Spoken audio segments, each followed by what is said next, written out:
कि ईंटा भी निकाल कर फेंक दो मंदिरों की, अपने आप पातो नया मंदिर बनाओ, जब उसे शुद्ध करो, जब हम मानेंगे वो शुद्ध मंदिर है। और कोई अगर एससी या चमार कोई बिरादरी का कोई इसमें मंदिर में प्रवेश करता है, उसे निकाल दो, बेधड़क हो गए। हिंदुओं का हिंदुस्तान है, बाकी और बेकार है। नमस्कार, स्वागत है आप सभी का हिंदुस्तान 24 पर, और मैं आप सबके साथ विपिन चौधरी। राजस्थान के राम मंदिर को गंगा जल छिड़क कर शुद्ध किया गया, और ये कार्य किया है भाजपा के एक पूर्व विधायक ने। और इसके पीछे वजह ये है कि कांग्रेस पार्टी का एक दलित नेता मंदिर में चला गया और उसने भगवान श्री राम के दर्शन कर लिए। अब जिस तरीके से देश में संविधान है और समानता की बात कही जाती है, और ये भी कहा जाता है कि अब छुआछूत कहीं पर नहीं है, तो फिर इस प्रकार की घटनाएं क्या कहती हैं। आज इस बड़े ही महत्वपूर्ण विषय पर बातचीत करने के लिए हमारे साथ दलित नेता सुरेंद्र कुमार बौद्ध मौजूद हैं। सुरेंद्र जी, बहुत बहुत स्वागत है आपका हिंदुस्तान 24 पर। धन्यवाद विपिन जी आपका। जिस तरीके से राजस्थान में भाजपा के एक पूर्व विधायक ने राम मंदिर को गंगा जल छिड़क कर शुद्ध किया, और कारण ये था कि वहां पर एक दलित नेता चला गया था, तो इस घटना पर आप क्या कहेंगे? ये घटना तो हमारे साथ जन्म से ही बंधी हुई है। ये तो एक छोटा सा लीडर है बेचारा जो गया होगा। ये तो जितनी भी है बीजेपी की, मैं बताता हूँ, इनकी घटिया सोच है। ये धर्म की आड़ में बहुत ही घातक चीज है। वो कहा ना कि गोरे अंग्रेज तो चले गए, लेकिन ये काले अंग्रेज है ना। उन्होंने कहा जी धर्म की आड़ पर लड़ाई नहीं लड़ी, शोषण नहीं करा। अरे जो काले अंग्रेज है ना, सबसे ज्यादा घातक है। काले अंग्रेजों से तो माने ये तो जातीय आधार पर धर्मवाद पर ऐसे ही है। ये इनका क्या धर्म है कोई धर्म? इनका खुद का धर्म नहीं है। जो अपने को स्वर्ण हिंदू बना, वो अपनी हिस्ट्री देख ले। आपको मैं बता देना चाहता हूँ, आप तो मेरे से बहुत अच्छी तरह, बहुत सीनियर पत्रकार हैं आप तो। अटल बिहारी वाजपेयी जी इनमें सबसे बढ़िया लीडर थे बीजेपी के अंदर, लेकिन उन्हें भी बदनामी के राह पर लाते रहे, लेकिन मैं कभी साफ छवि रही। उससे पहले एल के अडवाणी थे, सब कहते स्वर्ण हिंदू हिंदुस्तान में, ये स्वर्ण हिंदुओं का हिंदुस्तान है, यहाँ तक लेकर चले गए हिंदू राष्ट्र घोषित हो। इन्हें खुद मुसलमानों से अपनी लड़कियां दे रखी। मनोहर जोशी जी हैं, उन्होंने खुद लड़कियां दे रखी। आरएसएस के जो प्रमुख है भागवत, ये मोहन भागवत जी, इनकी खुद मुसलमानों से रिश्तेदारी है। तो इनका क्या दीना मान है? इन्हें किसी दलित से, पिछड़े से कोई लेना देना नहीं है। इन्हें तो सिर्फ अपना उल्लू सीधा करना। रही बात मंदिर की, हम तो ये कहते हैं कि मंदिर को मान लो शुद्ध कर रहे हैं, गंगा जल से शुद्ध कर रहे हैं। मैं ईंटा भी फाड़ के दे दो ना, वहां पे तो चमारों की बनाई हुई है। ईंट किसने पाती? चमारों ने पाती। बनाया किसने? बना दिया चमारों ने बनाया मंदिर भी। कोई मान लिया ये ब्राह्मण, ये मुझे बता दिए जो पंडे बैठे हैं मंदिर के अंदर, कोई मान लिया ये आज जो मार्बल बिछा रखा, मार्बल घिसाई का काम ये लोग करें क्या? गरीबी तो आदमी करेगा, दलित करेगा, पिछड़ा करेगा। और दलित की मैं बता रहा हूँ आपको विपिन जी, दलित कभी भी एक विशेष बिरादरी, एक धर्म दलित नहीं है। दलित हर एक जाति, हर एक धर्म में दलित पैदा होता है। मैं थोड़ा सा बताना चाहता हूँ आपको। मान लो एक बनिया, क्या सारे बनिया पैसे वाले हैं? जो बनिया अंतिम पायदान पर खड़ा विकास की लाइन में, क्या वो बनिया दलित नहीं को आएगा? या उसे सरकार क्या नाम देगी? या ठाकुर कोई गरीब है, सरकार क्या नाम देगी? ये तो दलित की पूंछड़ी स्पेशल एक बिरादरी का लगा रहे, वो गलत है। मेरा सवाल आपसे ये है कि क्या दलित के नाम पर आज भी उत्पीड़न होता है? दलित के नाम पर नहीं होता है उत्पीड़न, तो पिछड़ी के साथ भी होता है। आप पीछे जाइए थोड़ा, वो थोड़ा इसमें ज्योतिबा फुले के मामले में जाइए। ज्योतिबा फुले पिछड़ी जाति से थे, उनका शोषण हुआ। बाबा साहब का शोषण हुआ।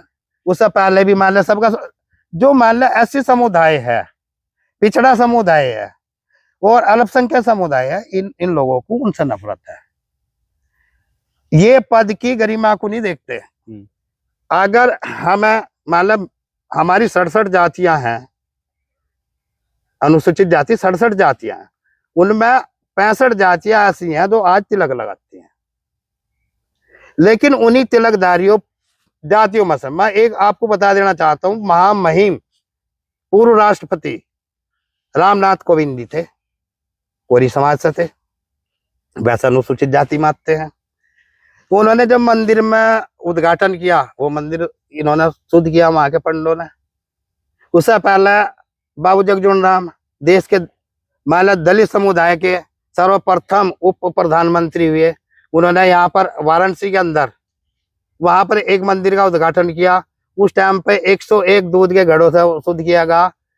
ये घटना तो घट ही रही है, ये तो आम बात है। जो अभी आपने, ये तो सब में सुर्खियों में आ रहा कि भाई वहां पर उन्होंने ये कर दिया।